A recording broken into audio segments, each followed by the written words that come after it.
Cheers. So today is the 12th of May, 2021, and Bitcoin's ranging. I said it in another group. It's still ranging. What I did mention is that it could be possible that this will be a shadow. When we were looking in the morning, it was all the way down here, and I said it's possibility that this is a shadow and this support line is still active. Now, this is on the 4 hours, and we still have 10 minutes for a close. One thing that we have to look at, are we going to stay inside this support line, or are we going to go on the outside?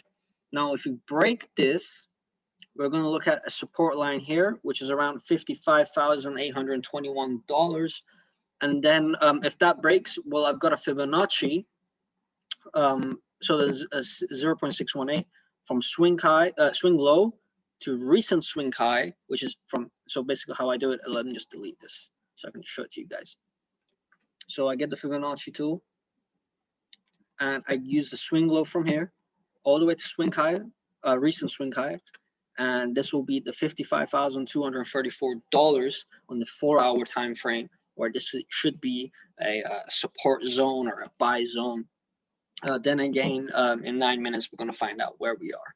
Okay, let's skip on and let's go to Bitcoin dominance. And Bitcoin dominance is dumping, boy. So basically what I did is I drew a Fibonacci line, right? From swing high to swing low, no, swing low to swing high, and said if this is like the support line for the Bitcoin dominance, right? It hit my target, which was 43.53. That was my target, right? And now it's below my target. So right now, what Bitcoin dominance is showing is that it's completely oversold. This alt season is going hectic. Now there's two signs that I can look at. Well, actually three. Well, let's stick with two right now. This could come to an end. So it can come to an end right now, very fast, and do a reversal and then play around within the 49s and the 43s. Or it could come down to 39. Now the 39 doesn't make sense to me because there's no technicals about it why it should come down to 39. But hey, if it does, it does. But I'm not putting money against it, but neither am I betting against it. So I still have it behind my brain.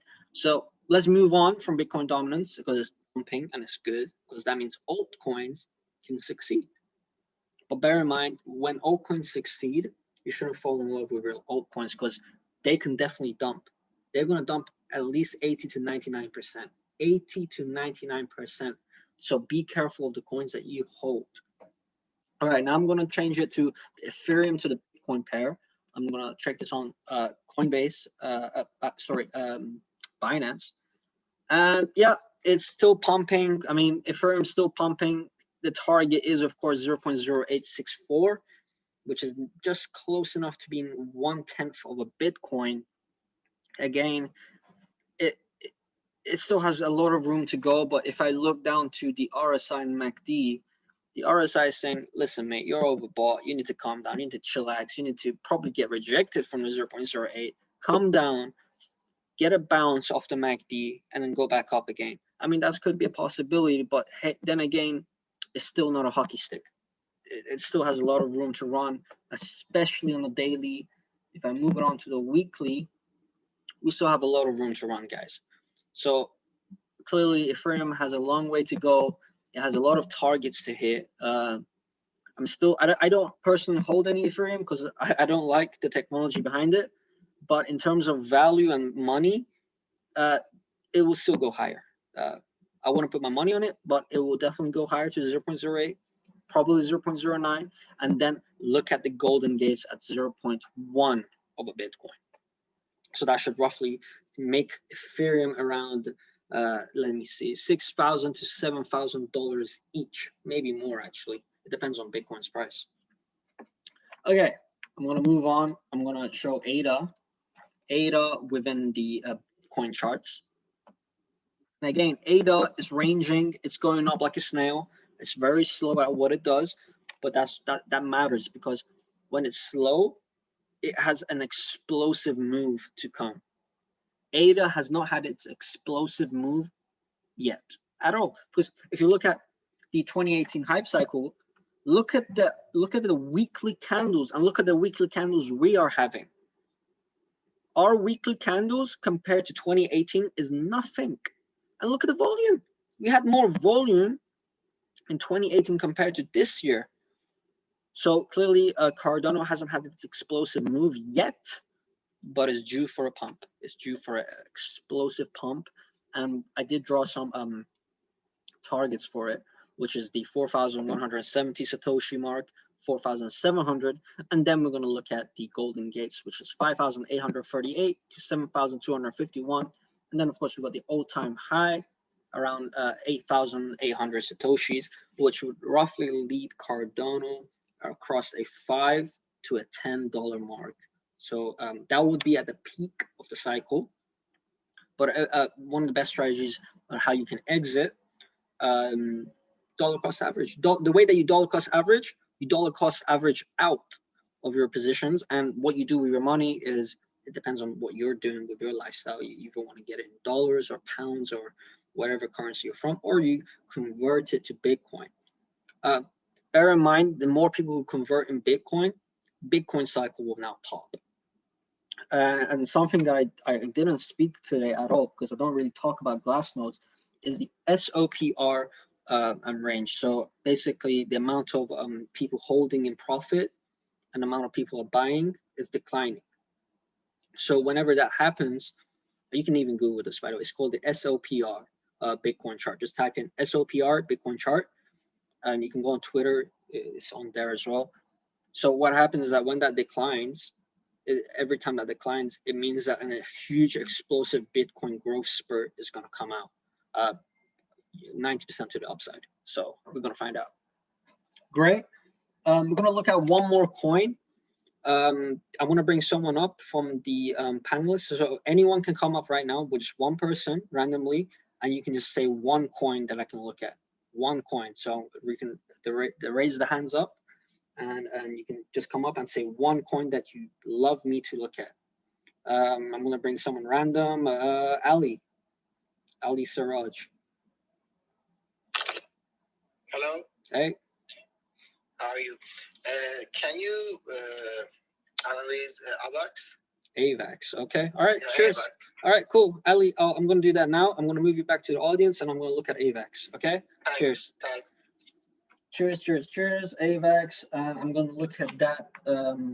Actually, let me look at the Bitcoin chart, because there's no data. So what I'm going to do, I'm just going to look at it in the USD pair on the Binance. And it's again, let's see if there's another chart. Definitely not that. This is a very new coin. Let me see if I can find a better pair. Bitfinex. Bitfinex it's got more data, so you can look at Bitfinex. I mean, this is a very new coin. Let me just go to the daily. And I'm gonna quickly check the RSI. So there's a divergence here. Oops, if that even comes up. There's a divergence here, but it's already being played up because the price went lower, so that's okay. So that's sign number one. Divergence played out. It played out and it's done. Okay, now we can look at a MACD. It's bouncing. It's fine. It's healthy. So what we can do now is draw a line. So it depends on where we're going to draw the line from, especially if it's already bounced. If the pattern's already broken out, not much I can say, and it looks like it has broken out. So what I can do, in fact, if I can just draw it from here, a conservative price point, straighten that. AVAX, so basically AVAX had a descending triangle, which is a bullish pattern. I believe it's 70% to the upside, and it's going to pump. The technical price target for this coin is $65, but then again, I don't know anything about this coin. It could be because of a fundamental thing that it broke out so early or whatever, I don't know. So what I can do is draw a Fibonacci line. So swing high to swing low on a macro perspective. I can already tell you what the resistance are. So AVAX, the coin that Ali suggested, will pump to $44.88, and it could possibly get rejected at that point. But if it breaks it, it'll go to 51. Then it will look at all-time high. Then it will look at this target, and then it will look at the 1.618, which is $85. The 1.618 is like I don't know, it's like a mecca number for all these crypto coins. It at least hits it once in a bull cycle, which is a 1.618. So yeah, AVAX looks great, mate. I don't know if you hold it. I don't know the fundamentals, but it looks great as a short-term coin. It might be a long-term coin, but I don't know anything about it. Cheers. Okay, that was the coin for today that we looked at. For anyone that's joining right now, hit my name, you see a Zoom ID and a password. And today's session will be recorded in it and will be uploaded on YouTube, so it's all good. Okay, what I'm going to do now is look at CoinMarketCap. Those who are more experienced, you can look at CoinGecko, but it's the same thing anyways. I'm just going to quickly refresh this, and I'm going to check who are the winners of the market for today. EOS, Zcash, Matic, Sushi, Yearn Finance, Aave. Basically, they are all DeFi applications and decentralized exchanges such as Uniswap. So the winners are DeFi programs. And then we're going to look at the who are the losers of the market. Thank God it's Dogecoin, because anyone holding a Dogecoin is right now is a sore loser. So Dogecoin's a loser. Swissborg is an alright exchange. I mean, I use it for buying Bitcoin. It's great. Holo, Nano, Pancake, Chiliz, Stacks. Basically, majority of BSV tokens are on losses, and then we got a couple of decent coins that also could be a potential buy signal for some people who own these coins. Anyways, these are all good. Everything looks great. Everything looks delicious. I mean, I'm not bearish. You shouldn't be either. I do have a $67,000 long position on Bitcoin. It's currently a $1,000 loss, but it's okay. It's going to go up because why? There's a lot of fundamental stuff behind it. And then I'm going to show you one piece of news. It's not news, it's opinion. And it's FUD. It's bullshit. And he says, analyst warns of a broad correction in the cryptocurrency market. I don't believe in this stuff. Yeah, sure, there's going to be a broad correction in Dogecoin, that's for sure. But in terms of an overall market, what's the reason? Tell me the reason. There is no reason for it. Absolutely, there's no reason for a market correction. Why? Because Biden's going to print more money. The entire world is printing more money. On top of that, the whole cryptocurrency space is not a bubble, because a bubble is when something that doesn't make sense and doesn't have a value and it's too high up. Right now, it's not a bubble. If you know crypto markets, we do have these periods where there's bull runs and then there's an altcoin season. These are normal stuff for us. So it's not a bubble. It's definitely going to go up, but the bubble will burst once alt season's finished. And then Bitcoin's going to go up. Simple as logic. It's super simple. So do not worry. There could actually be two altcoin seasons. I haven't explained that why, but I've got some data why there could be two altcoin seasons, one in 2021 and one in 2022, and they're both going to give you the same gains. But I'm going to talk about it in a different time. But yeah, these analysts, these so-called PhD Muppets, they believe that it's going to become like 2017. Yeah, sure, shitcoins are definitely going to become like 2017. In fact, I hope it does, because nobody wants shitcoins in the market. And yeah, a lot of scams are going on, but cryptocurrency only exists because of the whole currency, the whole world. It's not decentralized, it's not open, it's not honest, and just because there's no honest integrity, people stop believing in this stuff. Especially if we're in the stock market, you can issue new stocks and reduce the price trend. I'll give you an example. Lloyds Bank in the UK, they've got like 300 to 500 million shares, and every year they create new share tokens and they reduce the price just so they don't get bankrupt. Okay, but in the cryptocurrency world, you have to vote on it. I mean, you can do it, but you have to vote on it, and some of the coins, they're not going to accept it. So why would you do that to yourself? In fact, we do the opposite. Sometimes some coins burn it, sometimes they increase it. Like Wi-Fi, they increased their supply by, I don't know, 20,000 or something, but because they had to. And that was a majority vote from holders because they understood why they should do it. But in the real world, in the world that we have now, only one person controls everything. So, and that's very unfair for everyone because majority of people are suffering and they're not educated. And hopefully by you guys coming inside this room, you educate your family members, your friends, and we can grow the community of crypto. Okay, cool. Last thing but not least, Enzyme Finance, it grew to 122,000. My fund, my Early's venture fund.